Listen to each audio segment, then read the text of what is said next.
All right, let's dive into the preview on Saturday with the UIC Flames. And man, this was a game back in Chicago, Coach Watson. That was a thriller. It was tied at halftime.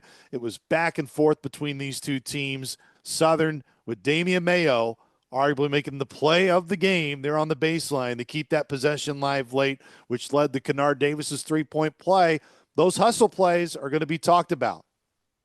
They are talked about, and probably, as we have said off air, that was a top 10 play of that Saturday afternoon. And Mayo has brought a different energy than when you talk about this resurgence of this team and the defense and the energy and all that stuff. He's been right in the middle of it. He will talk about his conversation with Chris Carr in Springfield, Missouri, as he did last night in the postgame show. I think that was really meaningful to him, Chris, and it really made sense about what you had talked about with him. But Mayo's brought energy, but the team right along with it showed a fight. That was the thing that had me scratching my head. They fought through a lot of lead changes and so forth, and Chris, one of the areas that Southern, as Coach Watson said, was so dominant in Chicago, 54 paint points. That was the most points that any team in the Valley this year has been able to get in the paint. How do you make sure you don't forget what was successful the first time around against UIC?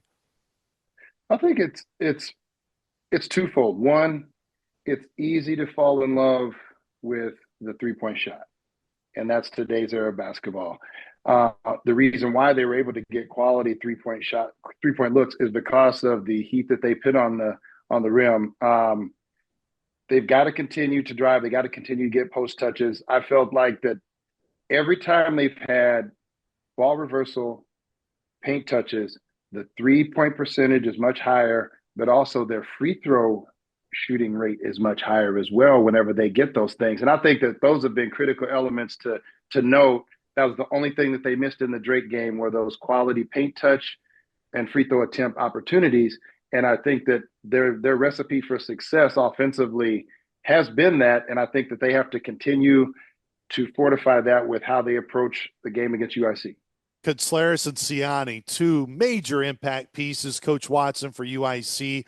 Why SIU had success in the first meeting. Ciani was coming off the flu, no doubt. I'm sure that played a factor for him. But when you combine their numbers, Ciani and Contreras, neither got the double-digit rebounds, neither got the double-digit points. I was in a film session. I talked about it before the game, but the Southern coaches, I can guarantee you today, tomorrow, every day in preparation, they're talking about the front pivot blockout. Coach Hawkins very big. He's sold on you've got to be able to put a front pivot block out on a guy to make contact and in his terms, knock him into tomorrow, which I love that analogy. And they did a great job. Flu, no flu, whatever. I mean, a lot of guys have had big games with the flu in the years, taking nothing away from Ciani. He was averaging 9 rebounds going into that last game. Now he's in the 7 area, but 9 or 7 average doesn't matter. He can get 20 on you any given night. He's big and strong, and he's a sophomore by number, but in reality, he's a veteran. And Contreras is another guy that he's a weird scorer. That's really not his thing, but he's a guy that keeps the ball alive for everyone else. But together, they're going to get 12 to possibly 20. Hopefully not, but they could get big number rebounds to keep that impressive offense going. So Southern's got to be extremely physical like they were in Chicago. But we hope you join us on Saturday in Banterra because Coach Watson won't be there. So he's skipping out. He's going to his Hall of Fame on Saturday, but we'll let that slide because the Hall of Famer Chris Carr will fill in for Coach Watson and be with yours truly on Saturday. Saluki radio coverage starts at noon with tip-off at 1 o'clock as SIU tries to get to 500 in league play, which is remarkable to think how far this team has come and improved over the last month of the season. So for the soon-to-be Hall of Famer, Coach Watson, for the Hall of Famer, Chris Carr, I am Luke Martin. We will talk to you Saturday, Saluki Nation, from Banterra Center. Go Dogs.